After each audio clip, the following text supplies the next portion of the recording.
Body mind and సోల్కి స్వాగతం. నా స్నేహితుడు కొడుకు చాలా బ్రిలియంట్, ఐఐటిలో చదివేవాడు. అతనికి మేనరికం ఉంది.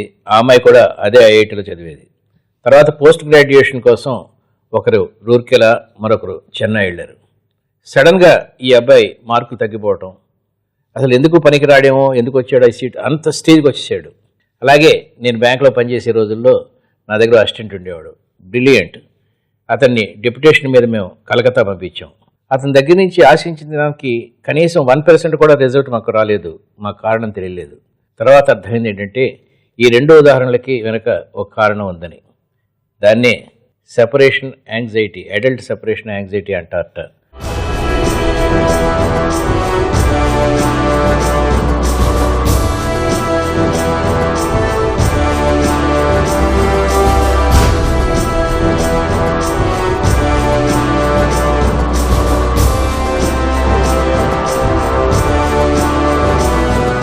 దాని గురించి మనకు వివరించడానికి స్టూడియోలో ఉన్నారు డాక్టర్ ప్రశాంత్, ప్రముఖ సైకియాట్రిస్ట్. నమస్కారం అండి. అసలు వాట్ ఈస్ దిస్? ఇప్పుడు ఉదాహరణకి ఒక చిన్న పాప ఉంది, ఉయ్యాల్లో వదిలేసి అమ్మ వెళ్ళిపోతే గబుక్కుని మెలకు రాగానే ఏడుస్తుంది.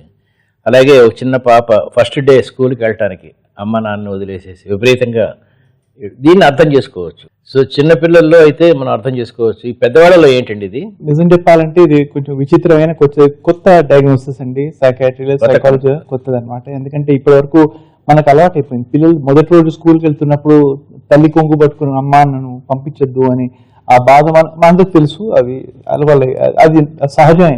కానీ ఏంటంటే ఒక పాపులేషన్ 6% to 10% వరకే ఉందన్నమాట. పెద్దవాళ్ళలో ఉందన్నమాట. ఇది బిట్వీన్ ఏజ్ 30 to 45 ఉందన్నమాట, అంతే. సో ఏమవుతుందంటే అడల్ట్ సెపరేషన్ యాంగ్జైటీ అంటే ఏంటంటే ఒక భార్య భర్తల మధ్య అంత ఉండకపోవచ్చు, కానీ ఏంటంటే బ్రదర్స్ సిస్టర్స్ మధ్యలో ఉండటం. ఒకరినొకరు వదిలేసి దూరం, ఇద్దరు కలిసి ఒకే ఇంట్లో ఉన్నప్పుడు అన్నా తమ్ముళ్ళు, ఒకళ్ళు వేరే ఉద్యోగం వెళ్తే తమ్ముడు అనిపించవచ్చు. చాలా ఒక విపరీతమైన భయం అన్నమాట. ఆందోళనమే కాదు, భయం, బాధ, డిప్రెషన్, ఏడుపు రావచ్చు, గుండె దడ, నాలుక పలకైపోవచ్చు. సో ఇది చాలా ఒక కొత్త డయాగ్నోసిస్. అండ్ కానీ చాలా మందికి ఉందండి. ఏంటంటే మనం మామూలుగా అనుకుంటాం చిన్నపిల్లలకి సెపరేషన్ యాంగ్జైటీ ఎక్కువ ఉన్న వాళ్ళకి ఇది వాళ్ళ పెద్ద అయినప్పుడు వస్తుందని. కానీ ఏంటంటే మేము ఏం చూసామంటే క్లినికల్ రీసెర్చ్ ఏం చూసామంటే ఇది పెద్దవాళ్ళు వచ్చిన వాళ్ళకి చిన్నప్పుడు ఉండదు. వాళ్ళకి ఏజ్ 30 దాటిన తర్వాతే వస్తుంది. 30 to 44, 45 మ్యాక్సిమం అండి. మళ్ళీ పెద్దవాళ్ళలో 55 to 60లో మళ్ళీ వస్తుంది. దీనికి ఏదైనా ఇన్సెక్యూరిటీ ఫీలింగ్ ఉండటం కూడా యాడ్ అవుతుందా, లేకపోతే అలా ఏం లేదండి? ఎందుకంటే వాళ్ళ పరిచయం ఏంటంటే ఒక ఇన్సెక్యూరిటీ. వీళ్ళు ఇప్పుడు నాకు ఉందనుకోండి అండి, మీతోటి నాకు మీరు నన్ను వదిలేసి ఒక అన్నయ్యలాగా మీరు నన్ను ఇల్లు వదిలి మీరు షూటింగ్కి వెళ్తున్నారు లేకపోతే ఉద్యోగంకి వెళ్తున్నారంటే నాకు ఆ భయం. ఎందుకంటే నా పరిచయం ఏంటంటే అసలు మీ ఎగ్జిస్టెన్స్, నా పరిచయం బేస్డ్ ఆన్ యువర్ ఎగ్జిస్టెన్స్ అనమాట. ప్రశాంత్ అని నాకు పరిచయం ఉండకపోవచ్చు అనమాట. మీ ఎండమూరి వీరేంద్ర గారితో పరిచయం ఉంటుంది నాకు, అంతే. అదే నా పరిచయం అనమాట. మీ బ్రతుకు, మీ చెప్పిన మాటలు అంతా అదే నాదవుతుంది. మీ భావాలు, మీ ఆలోచనలన్నీ అవి నా అయిపోతాయి అనమాట. నా ఓన్ ఒక ప్రత్యేకమైన నా ఎగ్జిస్టెన్స్ అని అది ఉండకపోవచ్చు అనమాట నాకు. అందుకే దీన్ని చాలా మంది కోడిపెండెన్సీ అని కూడా వెళ్ళొచ్చు అనమాట. కోడిపెండెన్సీ అంటే భార్య భర్తల్లో ఉంటుంది. ఇది కొంతమందిలో రిలేషన్షిప్స్ లో కొంతమంది చాలా అన్హెల్తీగా అయిపోతుంది అనమాట, అబ్యూసివ్ గా కూడా అవ్వచ్చు అనమాట. కానీ ఇది చాలా మంది ఇది అంటే అందుకని అన్నా కదా 6 to 10% పాపులేషన్ లోనే ఉంది అనమాట. కానీ చాలా మంది కనిపించదు మనం, ఎందుకంటే వాళ్ళు దిగబెట్టుకుని ఏదో ఆ బాధను వాళ్ళు అనుభవిస్తూ ఇలాగో ఉంటారు వాళ్ళు. ఈ మగవాళ్ళకి తక్కువ ఉండే, ఆడవాళ్ళకి ఎక్కువ ఉంటుందండి సెపరేషన్? ఇది యాక్చువల్లీ ఆడవాళ్ళకి కొంచెం ఎక్కువ ఉందండి. మాకు ఎందుకో తెలియదు, కానీ బ్రెయిన్ లో యాక్చువల్లీ కెమికల్స్, కొన్ని సెరోటోనిన్, డోపమైన్ కెమికల్స్ ఉన్నాయి. ఏమవుతుందంటే వాళ్ళ ఆ మనిషి మన ప్రేమలో ఉన్నప్పుడు కొన్ని పాజిటివ్ కెమికల్స్ ఆటోమేటిక్గా రిలీజ్ అవుతాయి. సో ఏమవుతుందంటే ఒక మనిషికి అడిక్షన్ బేసిక్లీ ఏమవుతుందంటే ఒక మనిషి ఇంకో మనిషికి అడిక్షన్ అయిపోతుంది. ఇప్పుడు నేను తాగిపోతున్నంటే ఆ సీసాకి ఏమి ఉండదు, భావాలు ఉండవు, ఏం ఫీలింగ్స్ ఉండవు. కానీ నాకు ఆ సీసా అంటే చాలా ప్రేమ. బాగా చెప్తున్నారు. ఆ సీసాని పూజిస్తాను కూడా నేను. ఆ సీసాకి ఏమి ఉండదు. అలాగే ఏంటంటే మీరంటే మీరు ఇల్లు వదిలి షూటింగ్కి వెళ్తున్నారంటే మీకేం అనిపించవచ్చు, నేనంటే ప్రేమ, అభిమానం అన్నీ ఉండొచ్చు, మమకారం ఉండొచ్చు. కానీ ఏంటంటే మీరు వెళ్ళిపోతున్నారు, నాకు భరించలేకపోవచ్చు అనమాట. ఇది ఆడవాళ్ళలో కొంచెం ఎక్కువ ఉందన్నమాట. Is there any type of special type of people who are prone to this? దీనికి లోనయ్యే స్పెషల్ టైప్ ఆఫ్ పీపుల్ ఉంటారా? జీన్స్ ప్రకారం అయితేనే, ఉన్నారండి. పెంపకం వల్ల అయితేనే? ఆశ్చర్యమైనది ఏంటంటే ఇది యాక్చువల్లీ ఫ్యామిలీస్ లో ఉంటుందండి. కామన్ అంటే జెనెటిక్ కంపోనెంట్ ఉంది.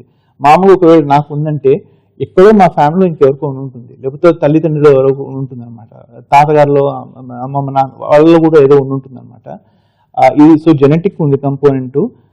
అండ్ ఇంకోటి ఏంటంటే పెంపకంలో అంత ఉండకపోవచ్చు అండి. ఎందుకంటే పిల్లల్లో మనం ఎంత బాగా పెంచినా కూడా ఆ బాబో పాపకి వాళ్ళ ఐడెంటిటీ, వాళ్ళ పరిచయం ఇంకా కంప్లీట్ గా పూర్తి ఫామ్ అవ్వలేదు అనమాట. అది ఫామ్ అవుతున్నప్పుడు నేను మిమ్మల్ని కలిసినప్పుడు 30 సంవత్సరాల వయసు అనుకోండి, ఎప్పటి నుంచి ఏంటంటే మీతోటి నాకు ఆ బాండ్ చాలా ఎక్కువైపోతుంది అనమాట. నాకు ఉంటుంది అనమాట. మీకు నా మీద ఎంత ప్రేమ అభిమానం ఉన్నా కూడా నాకు చాలా ఎక్కువ ఉంటుంది అనమాట. మీరు ఉన్నంతసేపు నేను మామూలుగా ఉంటాను. అలాగే ఏంటంటే మీరు ఉన్నంతసేపు నాకేం తెలీదు, ప్రశాంతంగా ఉంటాను నేను. మీ ఇల్లు వదిలి గడప దాటి బయటికి వెళ్ళినప్పుడు నా భయం మొదలవుతుంది. డాక్టర్ గారు, ఇప్పుడు విపరీతమైన అటాచ్మెంట్ ఉంటే దాన్ని లవ్ అంటాం కదా. ఎక్కడ లవ్ తప్పు? లవ్ ఏంటి అసలు? లవ్ ఉండకూడదా? బెంగ ఉండకూడదా? లవ్ ఉంటే బెంగ ఉంటుందిగా, మరి ఏంటి? What is wrong in this? Adult separation anxiety disorder లో బాధ ఎక్కువ ఉంటుంది, అంటే భయం ఎక్కువ ఉంటుంది అనమాట. ఇది యాక్చువల్ ప్రేమ కాదండి, ఇది అడిక్షన్ అండి. ఇది అడిక్షన్ అనమాట. ఇది ప్యూర్ ఒక మనిషికి ఇంకో మనిషి అంటే అడిక్షన్. ఇది ఒక భార్య భర్తలు నా దగ్గరకు వచ్చారండి. ఆయన అంటే 50s లో ఉన్నారు ఇద్దరు. నేను అనుకున్న మామూలుగా 50s ఆ వయసులో నాకు కపుల్స్ కౌన్సిలింగ్ కోసం రారండి, మ్యారిటల్ కౌన్సిలింగ్ కోసం రారు. నాకు ఆ వయసులో ఏ ఉండవు, అంత ఇష్యూస్ ఉన్నవన్నీ ఇంకా అయిపోయి ఉంటాయి. సో ఏమైందంటే ఇలా ఏం చెప్పారు, నేను భార్య ఒకసారి బాత్రూమ్కి వెళ్ళింది, వాష్రూమ్కి వెళ్ళింది. ఆయన చెప్తున్నాను, నేను పెళ్లి చేసుకున్నప్పుడు క్లర్క్ని కంపెనీలో, వాళ్ళ నాన్నగారి కంపెనీలో క్లర్క్ని, చాలా లావుగా ఉండేవాడిని. మా ఆవిడ నన్ను చదివించింది, నేను ఇప్పుడు డాక్టరేట్ చేశాను, నేను వెయిట్ లాస్ వేస్ట్ బాగా తగ్గిపోయాను, బాగున్నాను, మా హెయిర్ గ్రాఫ్టింగ్ కూడా చేయమనింది మా ఆవిడ. ఈ 25 సంవత్సరాల నుంచి మాకు వివాహం అయింది అన్నారు. మరి ప్రాబ్లం ఏంటయ్యా, ఎందుకు వచ్చారు మీరు అంటే, ఇప్పుడు నేను ఇంత బాగున్నాను, ఆవిడని వదిలేసి ఇంకా మంచి బెటర్ మోడల్ తీసుకుందాం అనుకుంటున్నాను. ఆవిడ లైఫ్ అసలు లక్ష్యం ఏంటంటే ఈయనని బాగా చేయాలి, ఎప్పుడు ఈయనకి మంచి బట్టలు కొని పెట్టాలి, ఈయన టై సరిగ్గా వేయాలి, ఈయన జుట్టు దువ్వడం, ఈయనకి అన్ని ఆవిడ సోల్ ఫోకస్ లైఫ్లో అదే అనమాట ఆవిడకి.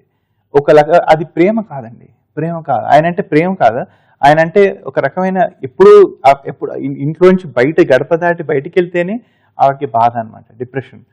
సో అది ఆ ప్రేమ, అందుకని అది చాలా మంది అనుకుంటారు ఇది రాక్షస ప్రేమ, ఇదేంటి. అందుకని చాలా మంది అనుకుంటారు ఇది అబ్బా ఎంత భక్తి, ఎంత ప్రేమ, వాళ్ళిద్దరి మధ్యలో ఎంత ఇదే అని. కానీ అది ప్రేమ కాదు, ఇది ఏంటంటే ఒక రకమైన ప్యూర్ అడిక్షన్ అన్నమాట. డాక్టర్ గారు, what are the extreme symptoms ఈ అన్యూజువల్ ఈ బెంగ లేకపోతే ఏమంటారు సెపరేషన్ డిజార్డర్స్ లో మనుషులు ఎంత విపరీతంగా ప్రవర్తిస్తారు? దానికి ఏదైనా చెప్పగలరా ఒక ఎగ్జాంపుల్ ఇన్ యువర్ లైఫ్? ఒక ఆయన వచ్చారండి నా దగ్గరికి. ఆయన ప్రతి 5 నిమిషాలు మామూలుగా నా ఆఫీస్లో కూర్చున్నప్పుడు ఫోన్ ఆఫ్ చేస్తారండి. నా గ్లాస్ మీద కూడా రాసి ఉంటుంది, please keep your phone off అని. ఒక గంటన్నర కూడా మాట్లాడతాను నేను. ఆయన ప్రతి 5 నిమిషాలు ఫోన్ మోగుతుంది. ఇందాక మీరు అన్నారు కదండి, అలాగే ఫోన్ మోగుతోంది అన్నాను. ఏంటి మీ ఆవిడ కొంచెం బెంగా ఉందా, విరహతాపమా ఏంటి అని. లేదండి నాకు పెళ్ళి అవ్వలేదు అంటే, ఏంటి గర్ల్ ఫ్రెండా అని. కాదు, మా కోవర్కర్ ఒక ఆయన ఉన్నారు, ఆయన నా కింద పనిచేస్తారు, నేను టీమ్ లీడరు, ఆయన నా టీంలో పనిచేస్తారు. నేను ఇవాళ నేను ఆఫీస్లో వెళ్ళి కదా మీ అపాయింట్మెంట్ కోసం వచ్చాను, ఆయన ప్రతి 5 నిమిషాలు ఫోన్ చేస్తున్నారు అని, నా గురించి ఆలోచిస్తున్నారు. ఆయన ఇప్పుడు చేయలేకపోతున్నారు పని. అందుకే నేను ఆయన ఫోన్ చేయకపోతే, నేను ఫోన్ ఎత్తలేకపోతే, ఒకవేళ నేను ఎత్తకపోతే ఆయన ఇంటికి వెళ్ళిపోతారని, లేకపోతే ఇక్కడ వచ్చేస్తారని యశోద హౌస్. అలాగే ఏంటంటే అదొక విపరీతమైన. సో దీని లక్షణాలు ఏంటంటే, ఇది ఒక మానసిక వ్యాధి అండి, కొత్తగా డయాగ్నోస్ చేసిన కొత్త మానసిక వ్యాధి. దీని లక్షణాలు మామూలుగా ఏంటంటే, ఒకటి ఆ మనిషి లేకపోయినప్పుడు,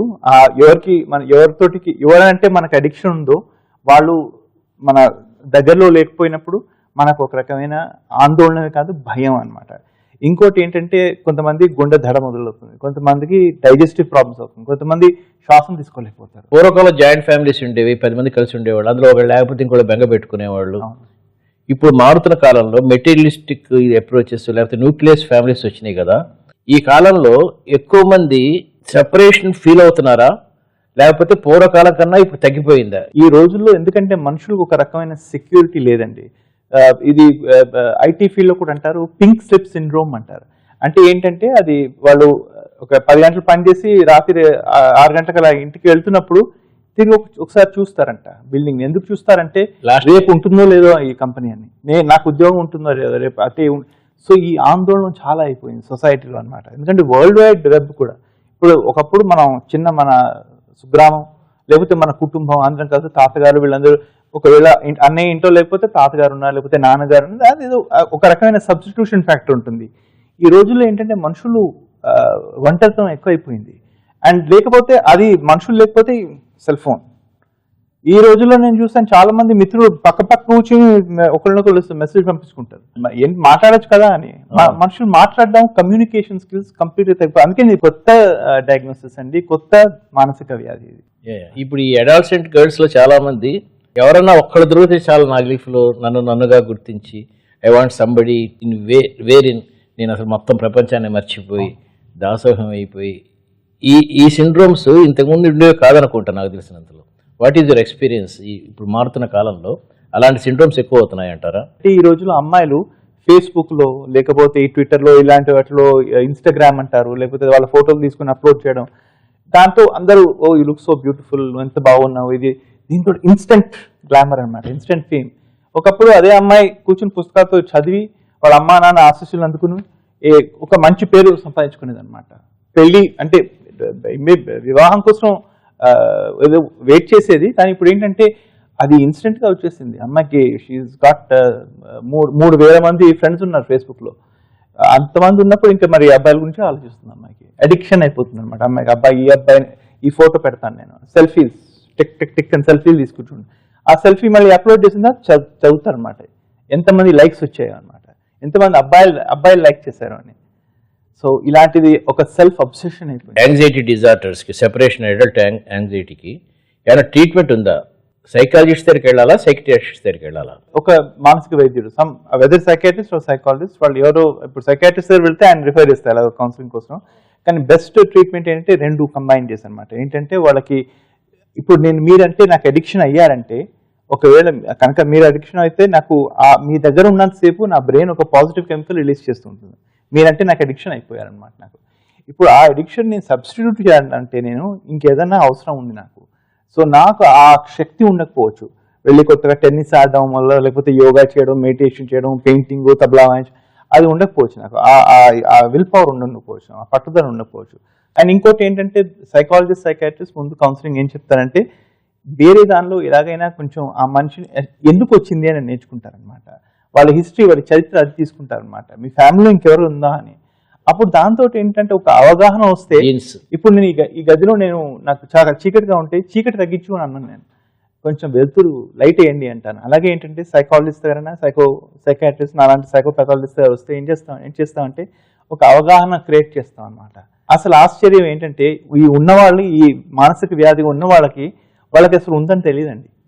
వాళ్ళు అనుకుంటారు నేను చాలా, ఇప్పుడు నాకు మీరంటే చాలా ప్రేమ అంటాను నేను. మా అన్నయ్య గారు, మా గురువు గారు ప్రేమ చాలా నాకు, ఆయన లేకపోతే ఊర్లో నేను ఉండలేను, శ్వాసం తీసుకోలేకపోతాను, నేను భోంచేయను, ఆయన నాకు చాలా ప్రేమ, మమకారం, బాంధవ్యం. కానీ ఏంటంటే ఒక సైకాలజిస్ట్ సైకాట్రిస్ట్ దగ్గర వెళ్తే ఏమవుతుందంటే వాళ్ళు చెప్తారు ఇదేంటిది అని, ఇంత అవసరమా ఇది అని. ఎప్పుడు మొదలైంది అది కూడా ఏజ్ 30కి మొదలైంది ఇది అని. చిన్నప్పటి నుంచి ఆయనతోటి పరిచయం ఏం లేదని, కొత్త పరిచయం ఇది, కొత్త ఫ్రెండ్షిప్ డెవలప్ అయింది. అండ్ నువ్వు బతకలేకపోతున్నావు అని. ఒక అమ్మాయి 15 years గర్ల్ ఈ హాస్టల్లో వెళ్ళింది. వాళ్ళు జమీందార్, వెరీ వెల్ ఆఫ్ ఫ్యామిలీ అనమాట. వాళ్ళ అమ్మగారికి అమ్మాయి అంటే ఎంత ఇదే సేమ్ సెపరేషన్ యాంగ్జైటీ, ఎంత అడల్ట్ సెపరేషన్ యాంగ్జైటీ. ఆవిడ 45 అలా ఉంటుంది. ఆవిడ ఏం చేశారంటే వెళ్ళి అక్కడే ఆ హాస్టల్లో ఒక సెక్రటరీగా జాయిన్ అయింది. అక్కడ ఒక రూమ్ తీసుకుని, అక్కడే వేరే ఊరు, అక్కడే రూమ్ లో చిన్న గది తీసుకుని అక్కడే పనుకుంది అనమాట. వేరే పిల్లలు ఉన్నారు, పిల్లలు అబ్బాయిలు అమ్మాయిలు ఉన్నారు, వాళ్ళకి ఇంకా చిన్నవాళ్ళు ఉన్నారు. వాళ్ళందరూ పక్కకు పెట్టేసి ఈ అమ్మాయి అంటే ఎంత అటాచ్మెంట్ అంటే, ఎంత సెపరేషన్ యాంగ్జైటీ అంటే ఎంత ఉందంటే, అక్కడే వీళ్ళు చాలా డబ్బులు ఉన్న వాళ్ళు కూడా అన్ని వదిలేసి, భర్తను వదిలేసి, పిల్లల్ని వదిలేసి ఆ హాస్టల్లో ఒక రిసెప్షనిస్ట్ గా సెక్రటరీగా పనిచేస్తుంది. ఒక గది తీసుకుని ఆ పాప పక్కనే పనుకోవాలి. ఆ పాప క్లాసులకు వెళ్ళిందంటే ఇప్పుడు బయటనే నిలబడుతుంది, క్లాసులు బయట. సో చాలా ఎక్కువైపోయింది అనమాట. సో న్యాచురల్ గా అలాంటి వాళ్ళు ఫ్యామిలీ నా దగ్గర తీసుకొచ్చారు అనమాట. ఈ ఎక్స్ట్రీమిటీ ఆఫ్ దిస్ సిండ్రోమ్ దీన్ని తగ్గించడం కోసం ఫైనల్ గా ఒక మాట డాక్టర్ గారు, what is the treatment you give, what is the suggestion you give to this type of people? దీనికి మామూలుగా ఏంటంటే 2 భాగాలు ఉంటాయండి. ఫస్ట్ పార్ట్ ఏంటంటే మెడికేషన్ అండి. మెడికేషన్ అవసరం అంటే చాలా ఎక్కువ ఉందంటే వి గివ్ యాంటీ డిప్రెసెంట్ ఇస్తారనమాట. సెలెక్టివ్ సెరటోనిన్ రీఅప్టేక్ ఇన్హిబిటర్స్ అని, SSRIs అని ఒక రకమైన కొన్ని రకాల యాంటీ డిప్రెసెంట్ మందులు ఉంటాయి. దాంతో పాటు కాగ్నిటివ్ బిహేవియరల్ థెరపీ అని మొదలు పెడతాం అనమాట. కాగ్నిటివ్ బిహేవియరల్ థెరపీ ఏంటి అంటే ఎలాంటి ఆలోచనలు వస్తున్నాయని, ఆ ఆలోచన వల్ల ఎలాంటి భావాలు అనుభవిస్తున్నారు అని. సో మనం ఈ ఆలోచన వల్ల నేను ఎప్పుడు బాధలోనే ఉన్నాను, సో ఏం చేద్దాం, ఆలోచన మార్చుకుందామని. ఉట్టి పాజిటివ్ థింకే కాదు, యాక్చువల్గా డీ అడిక్షన్ థెరపీ చేయాలన్నమాట వీళ్ళకి. భార్య భర్తల మధ్యలో అంతే ఇదంతా కనిపించదండి, చాలా తక్కువ. ఎందుకంటే వాళ్ళకి ఒక రకమైన వాళ్ళకి తెలుసు, అంటే ఒక నమ్మకం ఉంది, ఒక కాన్ఫిడెన్స్ ఉంది. మా వారు వెళ్ళారు, ఇంటికి వస్తారు, నా దగ్గరికి వస్తారు, ఇంకెక్కడికి వెళ్తారు, లేకపోతే ఇంకెవరి దగ్గర వెళ్ళినా కూడా ఆఖరికి నా దగ్గర రావాలి. కానీ ఇది అందుకని ఇది ఫ్రెండ్స్ మధ్యలో, బ్రదర్స్ మధ్యలో ఎవరు ఇలా వేరే వాళ్ళ దగ్గర రావచ్చు అనమాట. ఉన్నవాళ్ళు ట్రీట్మెంట్కి ముందుకు రారండి. అండ్ ఎవరు ఆబ్జెక్ట్ ఆఫ్ ఎఫెక్షన్ అంటే మీరంటే ఇప్పుడు నాకు మీరంటే ఉందంటే మీరు ఎలాగా నన్ను తీసుకురారు. ఎందుకంటే మీరు చెప్పారు నేనంటే కొంచెం ప్రేమ తగ్గించుకోవయ్యా అని. ఇప్పుడు ఏ స్వామి ఏ గురాన్ని నా భక్తుడిని అన్నాడు, రామచంద్రుడు హనుమంతుడు ఇంకా భక్తి రామచంద్రుడు హనుమంతుడు. అందుకని సో ఏమవుతుందంటే చాలా వెరీ సింపుల్ ఏంటంటే అసలు దీని వల్ల, ఈ సంబంధం వల్ల, ఈ బాండ్ వల్ల, ఈ ఫ్రెండ్షిప్ వల్ల నేను ఆనందం ఎక్కువ అనుభవిస్తున్నానా లేక బాధ ఎక్కువ అనుభవిస్తున్నానా? చాలా సింపుల్. ఇఫ్ ఐఎమ్ గెటింగ్ ఎక్కువ బాధపడుతున్నానంటే ఏదో ఏదో ఉంది. నేను కొంతమంది పల్లీలు అంటే అలర్జీ ఉంటుందండి.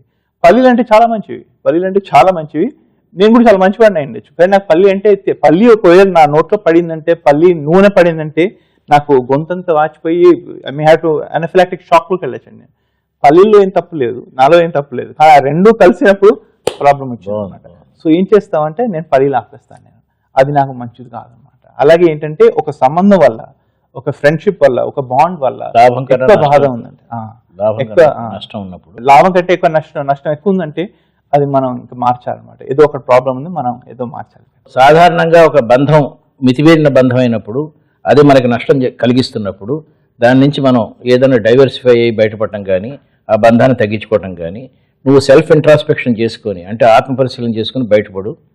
అది నీకు చేత కాకపోతే ఒక సైకియాట్రిస్ట్ని కానీ సైకాలజిస్ట్ కానీ కలిసి you come out of that. అల్టిమేట్గా మన ఆనందం మనకు ముఖ్యం.